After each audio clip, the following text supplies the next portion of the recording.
bong kang hon sera than non malom pi potlone sengkarong chipu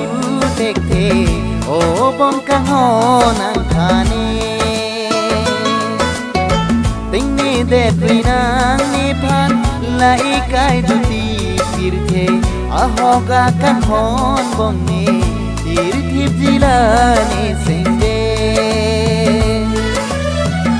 bong kang hon sera than non malom pi potlone sengkarong chipu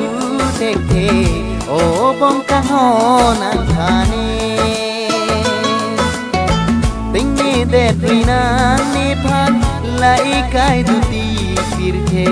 ahoga kang hon bong ni tirthip jilani sengde tirthip jilani sengde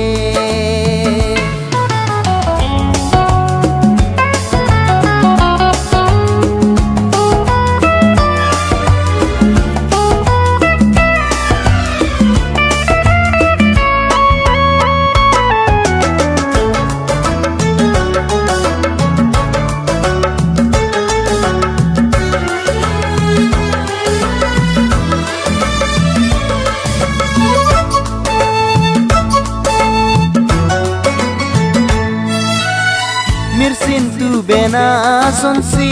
nang raji kilang me kitang ne sing be kang sa o bong kang hon ang thane mirsin tu bena sonsi nang raji kilang me kitang ne sing be kang sa o bong kang hon ang thane o tur suri dutame sing bene nang tene ne ham ki suri dutame sing bege nang ue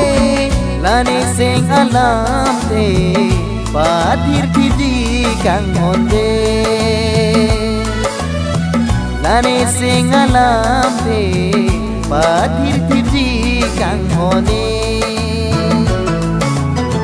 manai ben na son sinang do etla nang raje detang ne sing be kang sa o bong kang hon ang thane manai ben na son sinang do etla nang raje detang ne sing be kang sa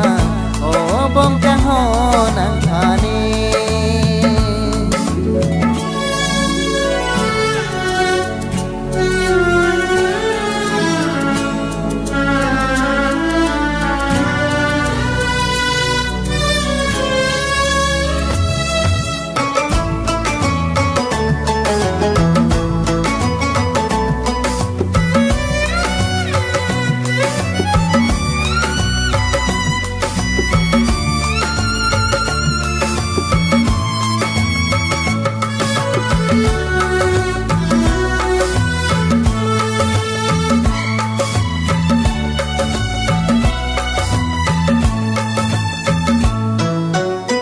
o bong kang honang ne phan ting ni de prinang ne phan o che dun rap lo na ru re tik su pi the o bong kang honang ne phan ting ni de prinang ne phan o che dun rap lo na ru re tik su pi the o tur suri dutame sing bene nang tene ne ham ki suri dutame sing bege nan ue lani sing alam te pathir thiji kang honde lani sing alam te pathir thiji kang hone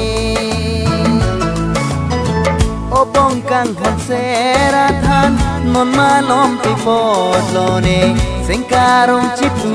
tekte opong kang hon anthane